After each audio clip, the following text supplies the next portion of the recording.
It was a cold winter evening in New York City, and the grand concert hall glowed like a palace of light. Inside, the audience waited with excitement.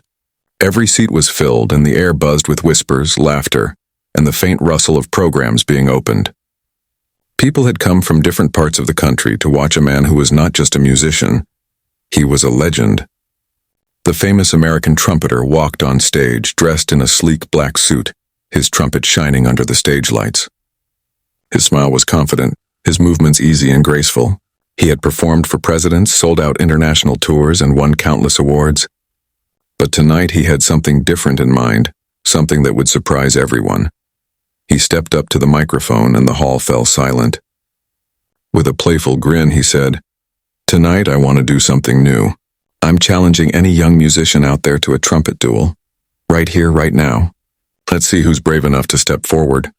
For a few seconds, the crowd froze. Then laughter rippled through the hall. A duel? Against him? It sounded impossible. He was known for his lightning-fast fingers, his perfect pitch, and his confidence that could shake even the best players.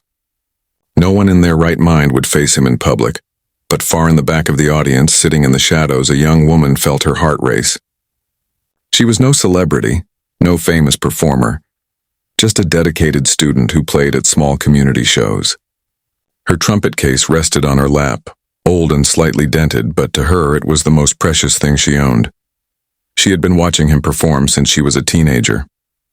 His energy inspired her, his music gave her courage. Yet something about his challenge stirred a different feeling, not admiration, but a spark of daring. As the applause died down and the musician started his first piece, her thoughts ran wild. What if I tried? What if I actually went up there? The idea was crazy, but the longer she sat there, the stronger it grew. Around her, people were chatting and smiling, completely unaware of the storm inside her. She could feel her palms sweat, her heartbeat thundering in her chest. A small voice inside her whispered, "You can't. You'll embarrass yourself." But another voice, softer but stronger, said, "Why not?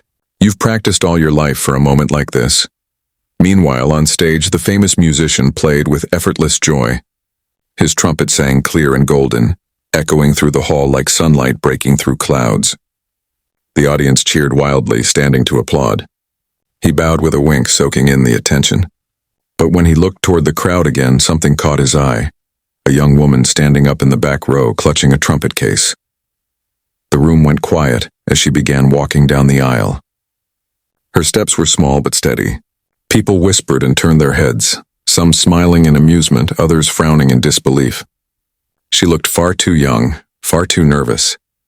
When she reached the edge of the stage, she took a deep breath and said, "I accept your challenge." A ripple of surprise moved through the audience. The trumpeter raised his eyebrows, then laughed, not mockingly but with delight. "Well," he said, "we have ourselves a brave one tonight." He gestured for her to come up. She climbed the steps, her hands trembling slightly as she opened her trumpet case. The light hit her face and she blinked, trying to focus. From up close, the famous musician looked even more confident, but there was warmth in his eyes too. "What's your name?" he asked. "Lila," she replied softly. "Lila," he repeated with a nod. "Are you sure about this?" She looked him straight in the eye. "Yes, I am." The crowd began to murmur again, some cheering, some skeptical. The host quickly announced the start of the duel, and 2 chairs were set at the center of the stage. The famous trumpeter gave her a small, respectful nod as if to say, "Let's make this interesting." Lila sat down, took her trumpet, and felt its familiar weight. She remembered the long nights of practice, the blisters, the rejections, and the small moments of triumph. Every bit of her effort had led her to this unlikely moment. As they prepared to play, the hall went silent again. You could almost hear the sound of 100 hearts beating together. The trumpeter raised his instrument first. His first note was pure gold, strong, confident, and perfectly tuned. It filled every corner of the hall. The crowd burst into applause before he even finished the phrase. Then it was her turn. She brought the trumpet to her lips and took a breath. The first sound came out shaky. A few people in the audience shifted uncomfortably. But she didn't stop. She closed her eyes and focused on the music. Not on perfection, but on feeling. Slowly, her tone grew stronger, her rhythm more certain. The audience leaned in. The famous musician's smile faded into curiosity. He had expected nerves and mistakes. But instead he heard emotion, raw and honest. There was a story in her playing, something he couldn't ignore. When she finished, there was silence. Then a single clap. Then another. And soon the whole hall was cheering again, not for the famous trumpeter this time, but for the girl who dared to stand beside him. He looked at her and nodded, impressed. "Not bad, Lila," he said with a grin. "Not bad at all." And that was how it began, and with one unexpected invitation, one brave answer, and the spark of a moment that would change both of their lives forever. The night after the concert, Lila couldn't sleep. The echoes of that unforgettable evening replayed in her mind again and again. The dazzling lights, the roaring crowd, the way the famous trumpeter smiled at her, half in amusement, half in respect. Every time she closed her eyes, she could still hear the applause, feel the trembling in her hands as she had faced him on that grand stage. But now that it was over, reality began to set in. She hadn't exactly won. It hadn't been a real duel, not officially. He had only let her play for a few minutes before turning it into a friendly exchange. Still, something deep inside her had shifted. That moment had awakened something she couldn't ignore anymore, a stubborn, glowing fire. Lila lived in a small apartment above a noisy cafe in Queens. The room was cramped, filled with sheet music, empty coffee cups, and the faint smell of brass polish. Her trumpet sat on her table like a loyal friend, waiting. As the city hummed outside, she stared at the instrument, her thoughts racing. "What am I even doing?" she muttered aloud, pacing. "He's a world-class musician. I'm just me." But even as she said the words, she knew they weren't true. She wasn't just anyone. She had been practicing since she was 10, saving up for lessons, playing in community bands, performing in subway stations when rent got tight. Her dream had always been to play on a real stage, not just as a student, but as an artist. That night, she opened her laptop and searched his name again. Every article, every video clip showed the same image, the confident musician smiling under bright lights, adored by crowds. He was the kind of man who seemed untouchable. Yet when she had looked him in the eye, she had seen something else, a flicker of surprise, maybe even admiration. As she read through an interview of his, a sentence stood out. "Music isn't about competition," he had said. "It's about conversation, the kind only two souls can have without words." That line made her stop. If that was true, then maybe their duel wasn't just a spectacle. Maybe it was a conversation, one that wasn't finished yet. The next morning, Lila went to her part-time job at a local music store. It was small, dusty, and smelled of wood and brass. Her boss, an old jazz lover named Mr. Hayes, noticed her distracted look as she tuned a trumpet. "You look like you've seen a ghost," he said, leaning on the counter. She smiled weakly. "Maybe I did. Or maybe I just saw what I want to become." He raised an eyebrow. "That famous guy's concert, huh? The one you played at?" Her cheeks warmed. "Yeah. That one," he chuckled. "I saw it online. Girl, you've got guts. Not many would have stepped on that stage. You reminded me of when I was your age. Stupid enough to think I could change the world with a saxophone." Lila laughed softly. "Maybe I am stupid then." "Good," he said, handing her a cleaning cloth. "The world needs more of that kind of stupid." That afternoon, as she cleaned instruments, her mind made a quiet decision, one that made her heart beat faster. She would take the challenge seriously. If the famous musician truly meant what he said, she would meet him again. Not as a fan, but as an equal. That night, she went to the rooftop of her building with her trumpet. The cold wind bit at her fingers, but she didn't care. She began to play. Long, slow notes that echoed between the buildings. Her neighbors were used to it by now. Some even leaned out their windows to listen. Every note she played that night carried something new. Determination, hope, and a hint of defiance. She practiced until her lips burned and her arms ached. The city lights shimmered like an audience of stars, and she played for them, imagining she was back in that grand hall, standing under the golden light. In the days that followed, she trained harder than ever. She watched recordings of his performances, studying his tone, his breath control, his phrasing. She didn't try to copy him, she tried to understand him. His music was smooth, precise, and powerful. Hers was raw, emotional, sometimes messy, but alive. Her friends thought she was crazy. "You're really planning to face him again?" One of them asked over coffee. "Yes," she said simply. "You know he's like one of the best in the world, right?" "I know," she replied, her eyes steady. That's exactly why I have to do it. Steady. That's exactly why I have to do it. Weeks passed. Rumors spread that the famous trumpeter was planning another live challenge. A real duel this time, one to be streamed online. When the official announcement came, Lila's hands shook as she read it. Open invitation, the Trumpet Duel returns. New York City, March 15th. That was only 3 weeks away. For a long moment, she just stared at the poster on her screen. Then she took a deep breath and whispered to herself, "It's time." Each night leading up to the event, she practiced until dawn. She didn't just play scales or routines. She told stories with her trumpet. Stories about her struggles, her hopes, and her stubborn dream to be heard. Her music wasn't polished like his, but it was honest. One evening, as she finished a long solo, her neighbor from the next building shouted, "You sound like you're fighting the sky." Lila laughed. "Maybe I am," she called back, and in a way she was. She wasn't just preparing for a duel against a famous man. She was fighting every doubt that had ever told her she wasn't enough. Every rejection, every moment she had felt invisible. This time she wouldn't just stand on that stage. She would own it. By the time March arrived, her lips were sore, her eyes heavy with sleepless nights. But her spirit had never felt lighter. She packed her old trumpet carefully in its case and whispered, "Let's finish what we started." The duel was coming. And this time Lila wasn't the same nervous girl who walked onto that stage by accident. She was ready, not to win or lose, but to speak through her music again. And deep down she knew, whatever happened next would change everything. For the next few days, Lila lived as if the world outside her apartment had disappeared. Her phone buzzed with messages she didn't answer. Her friends called, but she let them go to voicemail. The only sound she cared about was the trumpet in her hands and the metronome ticking softly beside her.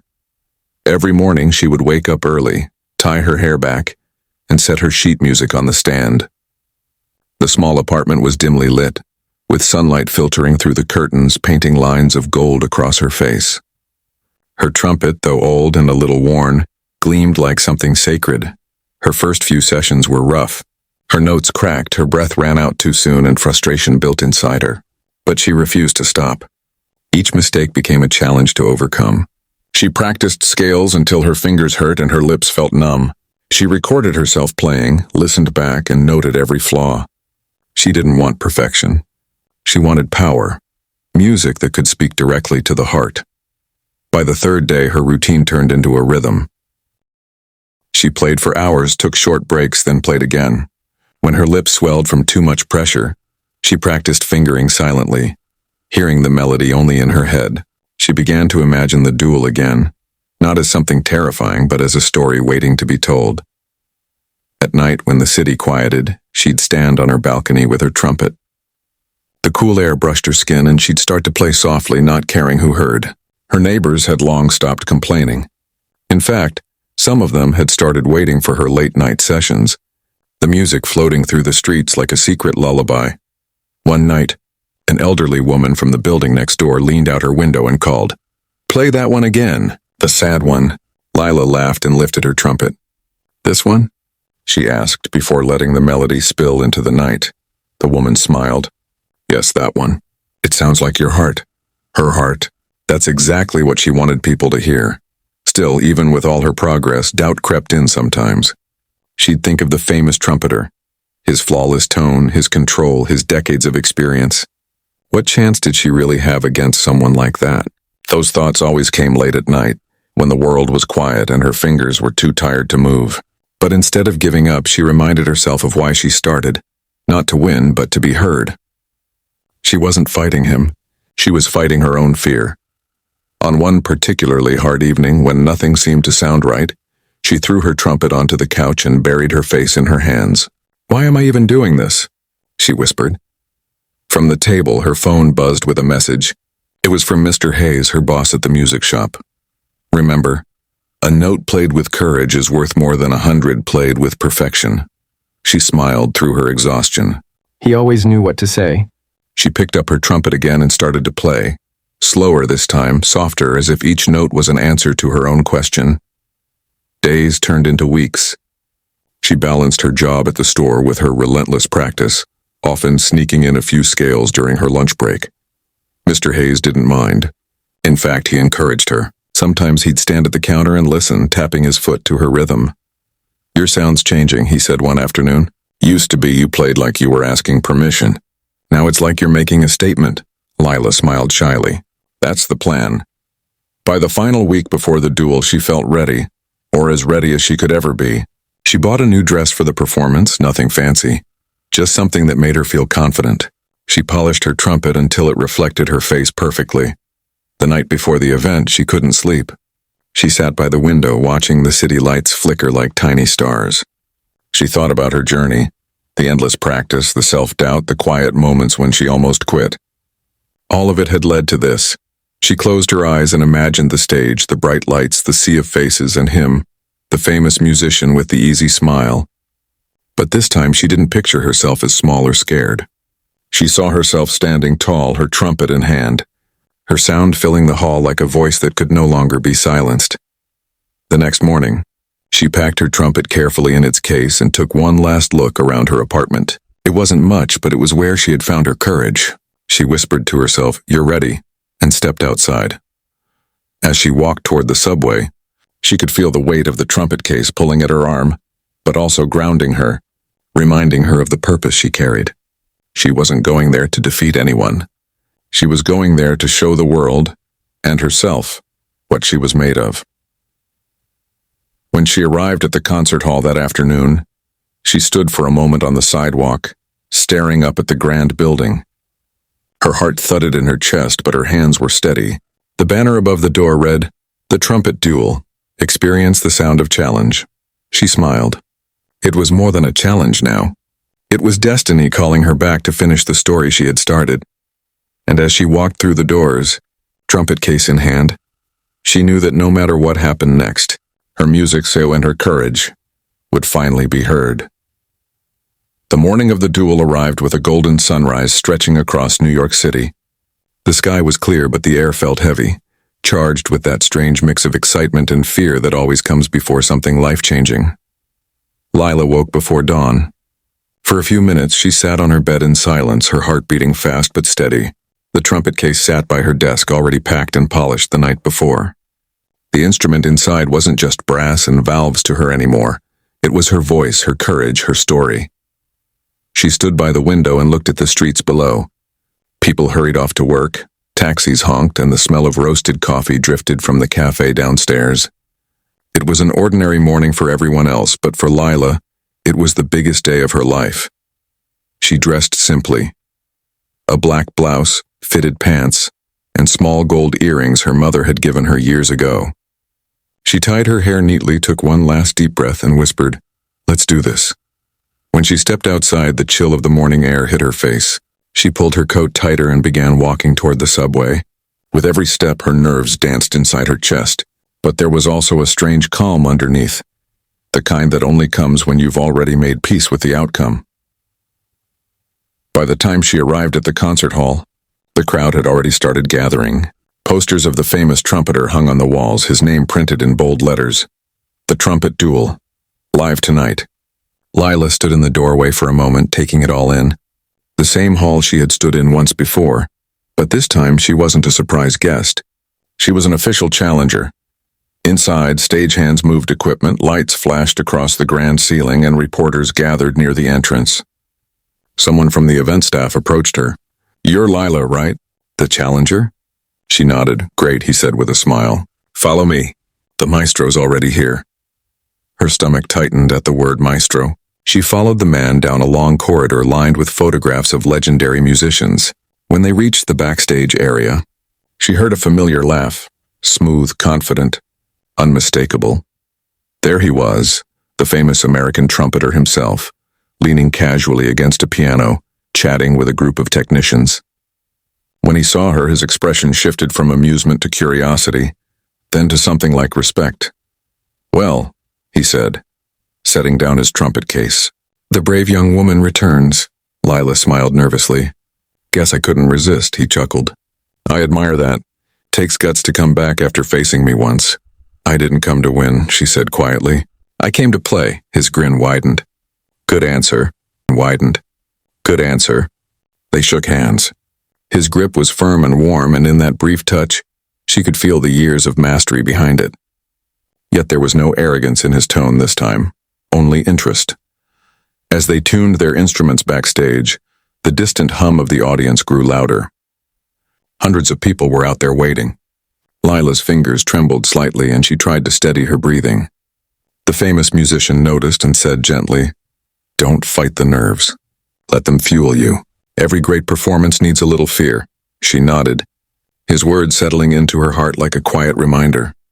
Finally, the stage manager appeared and said, "You're on in 5. Lila closed her eyes for a moment. She could hear her pulse thumping in her ears. Then she lifted her trumpet, checked the valves one last time, and whispered, "You've got this." When they walked on stage together, the hall erupted in cheers. Flashing lights, camera clicks, the thunder of applause. It all surrounded her. She felt small for a moment, but as she looked at the crowd, something shifted inside. She realized that she wasn't there to impress anyone. She was there to share something real. The trumpeter turned toward her, giving a small nod. "You ready?" "Always," she replied.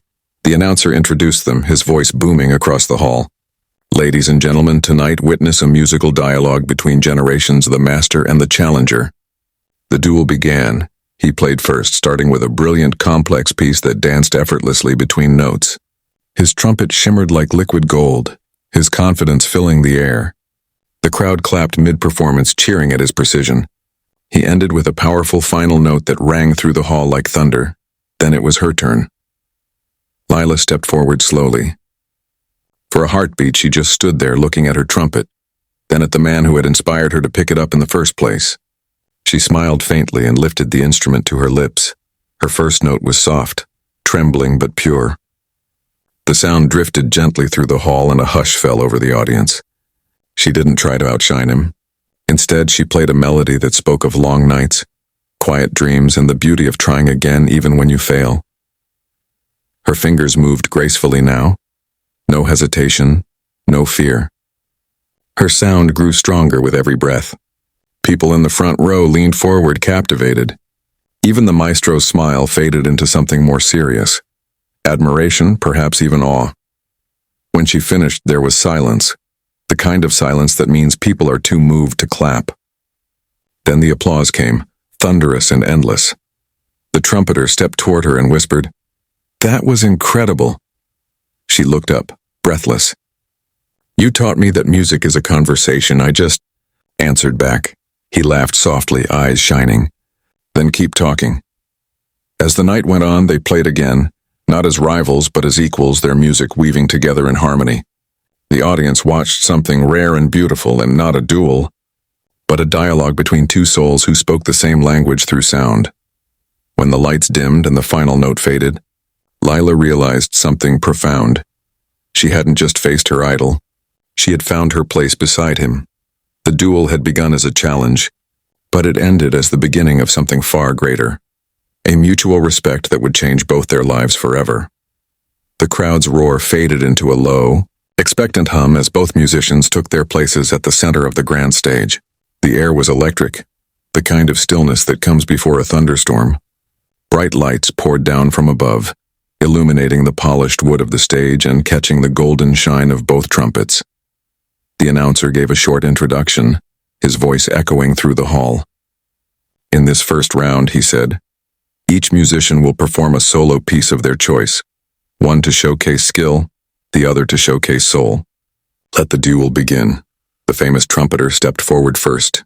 He adjusted his tie, gave a confident nod to the audience, and lifted his trumpet with the ease of a man who had done this thousands of times before. The room went silent. Then he began to play. The sound that came out was dazzling. His tone was pure and crisp, the rhythm sharp and unshakable.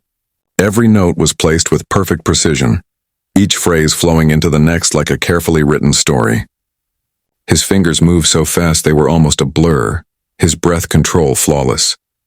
The crowd watched in awe. Some people gasped quietly when he hit impossible high notes, holding them longer than seemed humanly possible. He made it look effortless, as if music bent itself to his will. When he finished, he lowered his trumpet and smiled, his eyes glinting under the spotlight. The audience erupted in applause, whistles, and cheers. Flowers were thrown toward the stage. He gave a small bow, graceful and proud. Then it was Lila's turn. She took a deep breath and stepped forward. The noise of the crowd softened. Her hands trembled slightly as she lifted her trumpet. She could still hear his last note ringing in her ears. Perfect, polished, powerful.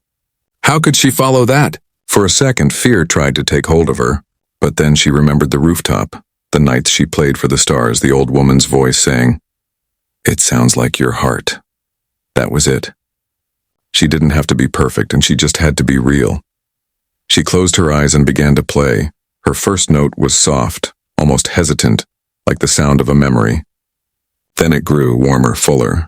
The melody she played wasn't complex, but it carried something his hadn't. Emotion. It was a tune that told a story, of struggle, of persistence, of quiet strength. Her fingers moved gracefully, not rushing, not showing off. Every note lingered just long enough to make the listener feel it. In the crowd, people began to lean forward, their smiles fading into something deeper. Connection. She wasn't just playing music. She was sharing herself. The hall seemed to breathe with her. Even the famous trumpeter standing at the edge of the stage found himself staring. Her sound wasn't perfect, and a few notes cracked. Her breath wavered once, but it didn't matter. There was honesty in every vibration of that trumpet, something that touched the soul more than flawless execution ever could. Halfway through her piece, something magical happened. The room fell completely silent. Not a cough, not a shuffle, just stillness. Even the air felt different, charged with feeling.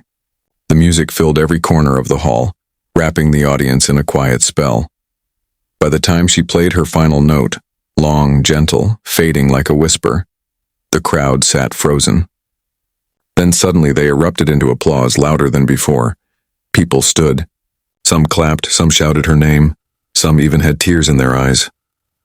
Lila lowered her trumpet slowly, her chest rising and falling. She looked at the crowd in disbelief, her face glowing under the lights. The famous trumpeter approached her, his expression thoughtful. "You play differently," he said softly so only she could hear. "You don't aim to impress, you aim to feel." She smiled nervously. "Is that a bad thing?" He chuckled. "No," he said, eyes warm. "That's the best thing a musician can do." The next round was supposed to begin immediately, but the applause just wouldn't stop. The audience was split, half mesmerized by the perfection of the master, half enchanted by the heart of the challenger. Somewhere in the front row, a journalist whispered to his colleague, "She's not just good, she's authentic." And backstage, one of the event organizers murmured, "This isn't just a duel, this is a story unfolding." When the noise finally quieted, the famous trumpeter stepped up to his microphone. "Ladies and gentlemen," he said with a smile, "I think we can all agree. That was something special." The audience cheered again, and he turned toward Lila with a look of genuine respect. "You've got more courage than most professionals I know," he added. "Thank you," she said softly, her voice barely audible but sincere then. As the lights dimmed for a short intermission, Lila stepped off stage and found herself shaking. Not from fear, but from something else entirely.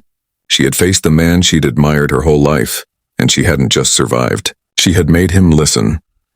She sat quietly in the wings, her trumpet resting across her lap, her hands still warm from playing.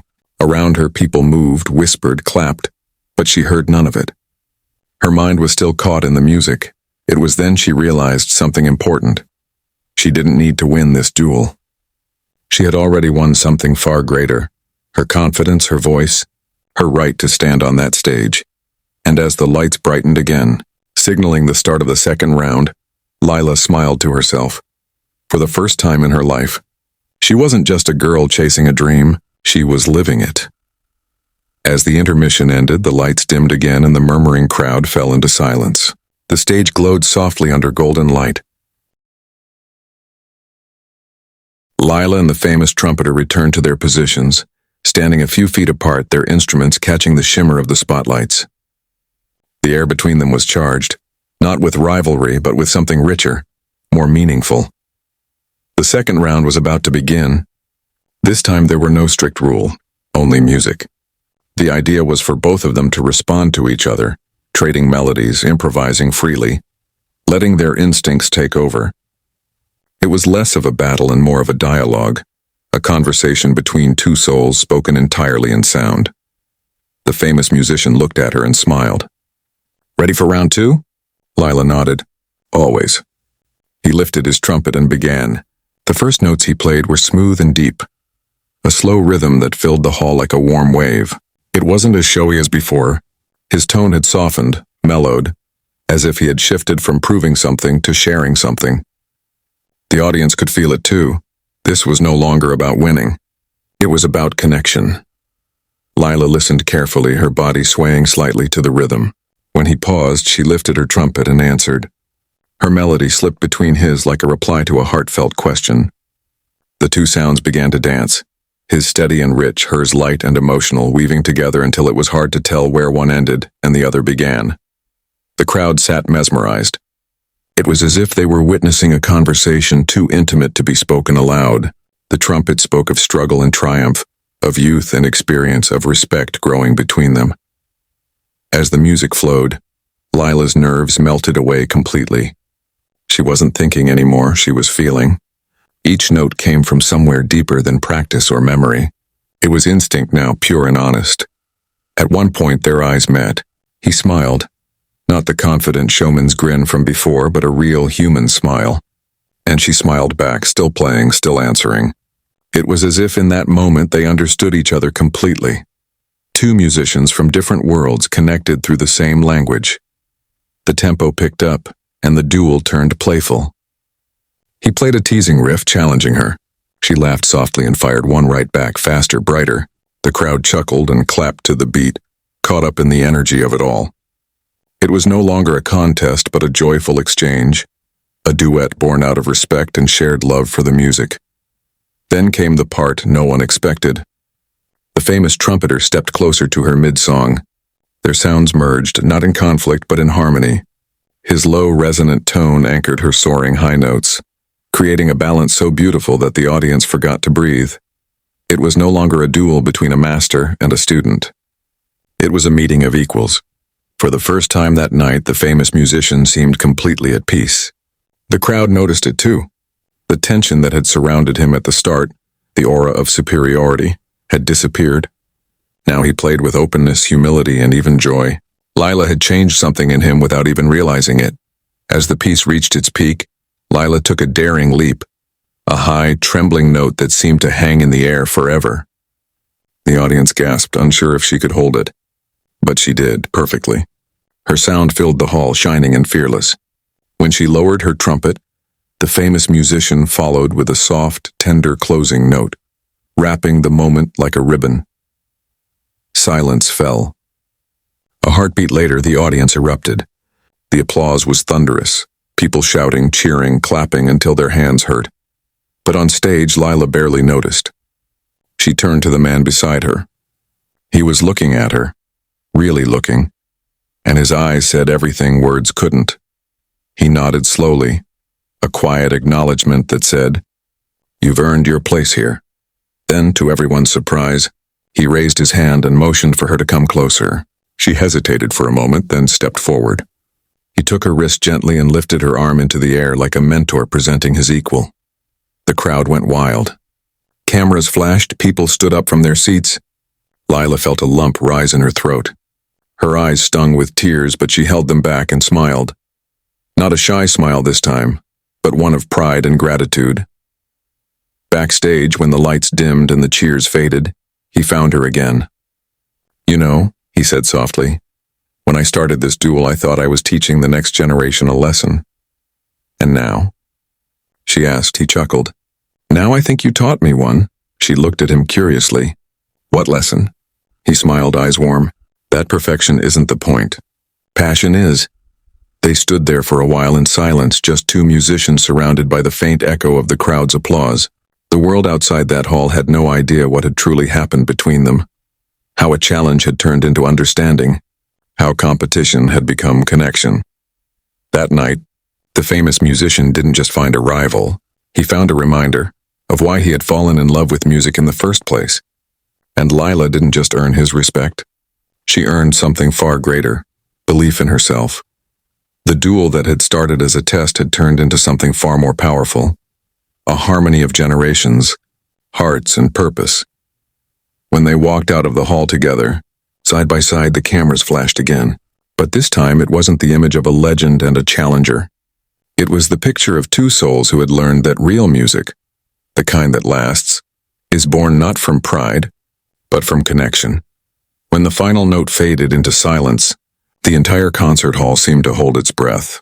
For a long moment there was no movement, only the echo of the music lingering in the air like a memory that refused to fade. Then all at once the audience erupted. The applause was deafening, rising like a wave of thunder that filled every corner of the hall. Lila stood frozen, her trumpet still in her hands, her chest rising and falling with the rhythm of her breath. She couldn't believe what had just happened. It felt like a dream, one she didn't want to wake from. The famous trumpeter smiled at her, his eyes glowing not with pride, but with something deeper, respect. He stepped forward, gently took her hand, and raised it again for the audience to see. The roar of applause grew even louder, and flashes from cameras sparkled like fireworks around them. He leaned close and whispered, "You didn't just play tonight, Lila. You spoke, and everyone heard you." Her throat tightened, emotion swelling in her chest. She couldn't speak, so she simply nodded, her eyes glistening under the bright lights. As they bowed together, the crowd rose to its feet, a standing ovation that lasted several minutes. People were cheering her name. The young woman no one had ever heard of before that night had just shared the stage with a living legend. And somehow she had matched his fire note for note. When they finally walked off stage, the noise of the audience still ringing behind them, Lila felt her knees tremble. She sank onto a chair backstage, clutching her trumpet against her chest. The famous musician walked over, still wiping sweat from his brow, and looked at her with a grin. "Well," he said lightly, "I think it's safe to say that wasn't the outcome I expected." Lila laughed softly, shaking her head. "Me neither." He sat beside her. For a few seconds, neither of them spoke. The world outside that small backstage room seemed far away, as if the two of them had stepped out of time. "You know," he began, "I started this whole duel thing as a way to push young players, to remind them that music requires courage, not just skill." He paused, then added, "But tonight, you reminded me of something I'd forgotten." Lila looked up, curious. "What's that?" He smiled faintly. "That music isn't about showing off. It's about feeling something and in making others feel it too. Somewhere along the way I lost that. You brought it back." The sincerity in his voice made her eyes sting again. "Thank you," she whispered. "That means more than you know." He chuckled. "No, thank you." After a moment, one of the stage crew members rushed in. "They want you both for an interview," he said excitedly. "The press is calling this the duel that turned into a duet." The trumpeter laughed and looked at Lila. "See what you started?" Lila blushed. "Guess I didn't plan that part." They stepped back onto the stage for a quick encore, just a few words to thank the audience. Cameras surrounded them, microphones pointed in their direction. One reporter asked, "Who won tonight's duel?" The trumpeter raised an eyebrow, then turned to Lila. "What do you think?" Lila smiled and said softly, "I think music won." The crowd loved it. Another burst of applause followed, and the trumpeter nodded in agreement. "Couldn't have said it better myself," he said. That line made headlines the next morning. Music wins, the duel that changed everything. Overnight videos of their performance flooded social media.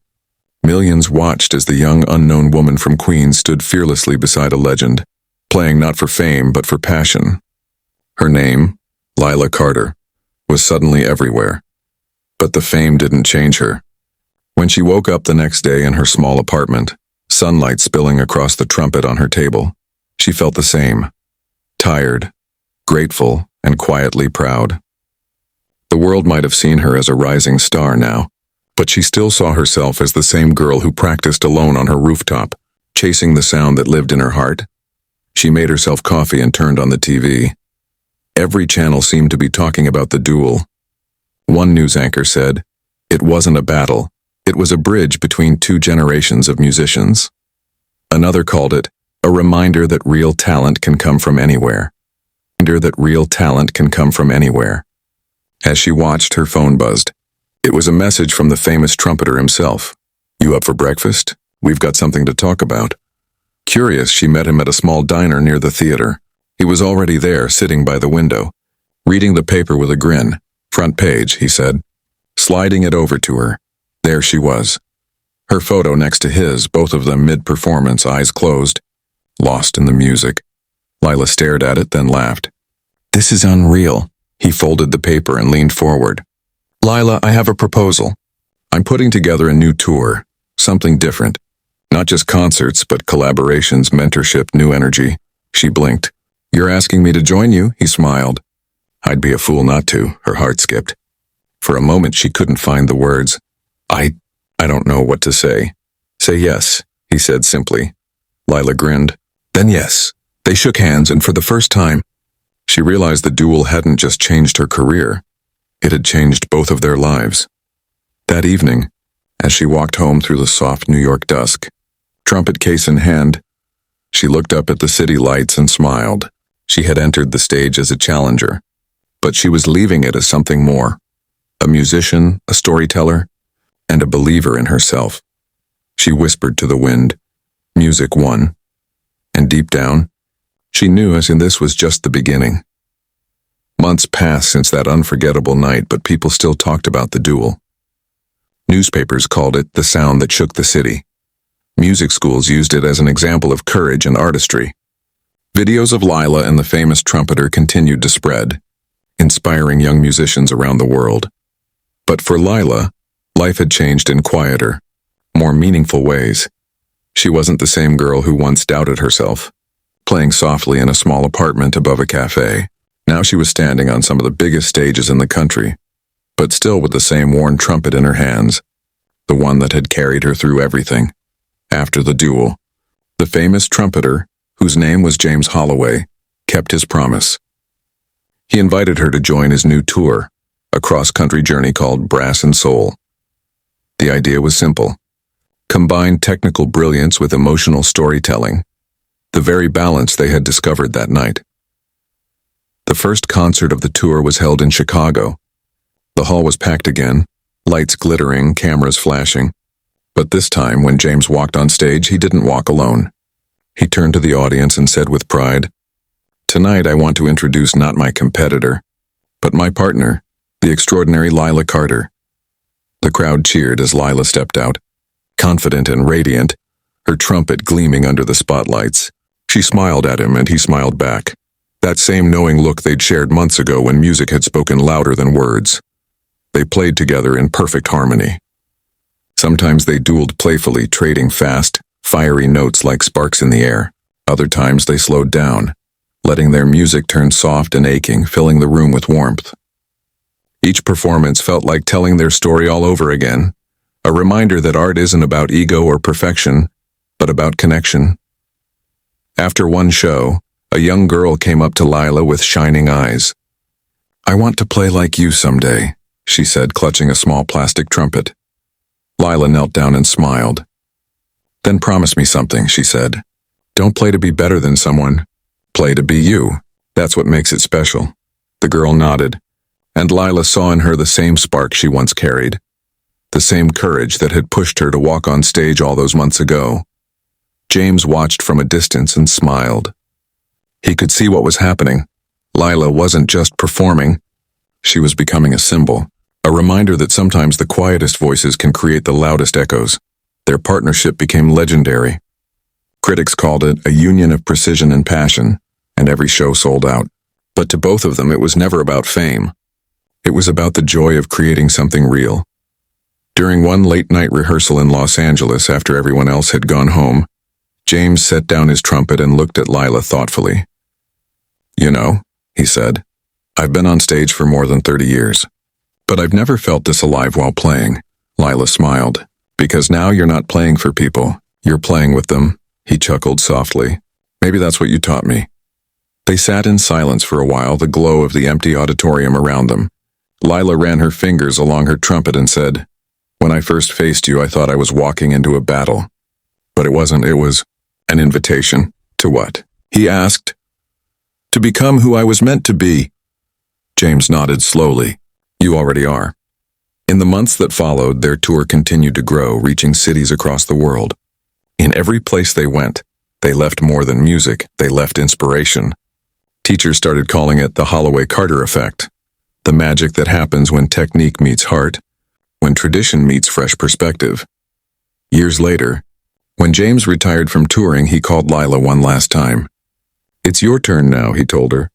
"Take the stage, keep the fire alive," and she did. Lila went on to create her own foundation for young musicians, offering free lessons to kids who couldn't afford them. She believed talent shouldn't depend on privilege, and that music belonged to everyone willing to feel it.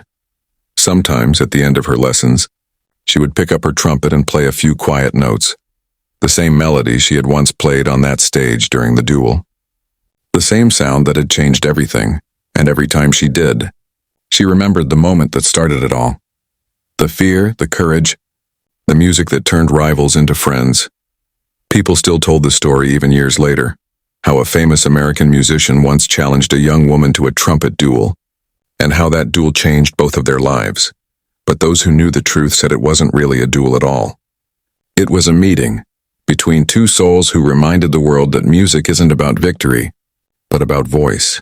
And so the legacy lived on, not just in halls and headlines, but in every young player who picked up a trumpet, took a deep breath, and dared to play their heart out. Because somewhere in every trembling note, the echo of that night still remained. A reminder that one brave act, one honest sound can change everything. Sound can change everything.